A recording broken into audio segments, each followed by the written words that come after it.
मैं आपके पास आ रहा हूं ताजदार साहब, मैं आपके पास आ रहा हूं ताजदार साहब। ना एक आमतौर पर हमारे लोकतंत्र में कहा जाता है कि इस देश के तीन सबसे बड़े पुरोधा हैं जो इस देश को लेकर अपने कंधे पर लेकर चलते हैं। वो है जवान, नौजवान और किसान।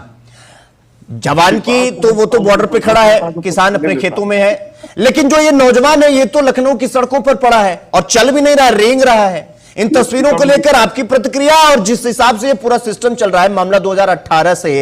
पड़ा हुआ है, 1-1.5 साल में जहां सारी चीजें क्लियर होनी चाहिए थी वहां 8-8 साल अगर निकल जाएगा तो फिर युवाओं का भरोसा कैसे सरकार पर बना रहे, या इस तरह की चीजें कब तक चलेंगी, कब तक वो बर्दाश्त करता रहेगा? क्योंकि उसकी तो उम्र निकल रही है ना, उसके हाथ से तो उसका भविष्य अपने आंखों से रेंगता हुआ वो देख रहा है कि ये रहा हमारा भविष्य, ये हमारी तैयारी, और ये सब कुछ खत्म हो गया। जिस तरह से आज लखनऊ की सड़कों पर एक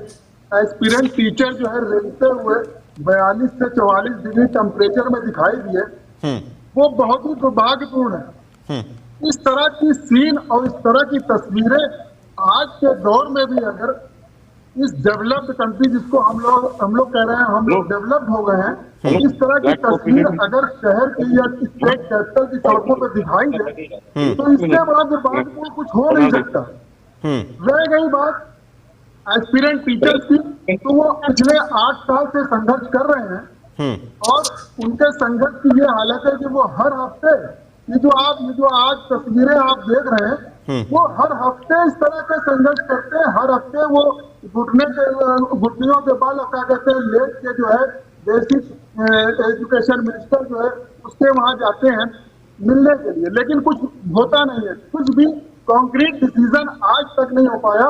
वो उनका जो केस है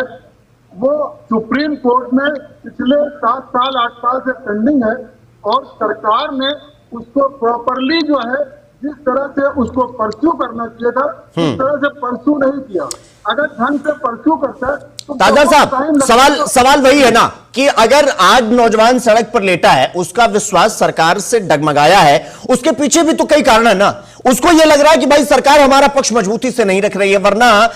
ये सारी चीजें तो अधर में नहीं पड़ी होती। तो उसको भी तो यही लग रहा है ना कि सरकार भी जानबूझकर चाहती नहीं है कि सारी चीजें क्लियर हो, इसलिए तो वो रेंगने पर मजबूर है, इसलिए तो वो मटका ले लिया है, इसलिए तो वो झाड़ू हाथ में लेकर घूम रहा है, क्योंकि उसे लग रहा है कि एन केन प्रकार जैसे तैसे ये बस निकल जाए, एक बार करियर सेट हो जाए हमारा, क्योंकि रात दिन वो मेहनत किए है और परिवार या समाज ताना मारने से पीछे तो हट नहीं रहा होगा उनको, इसलिए चुप तो उनको भी रहा होगा।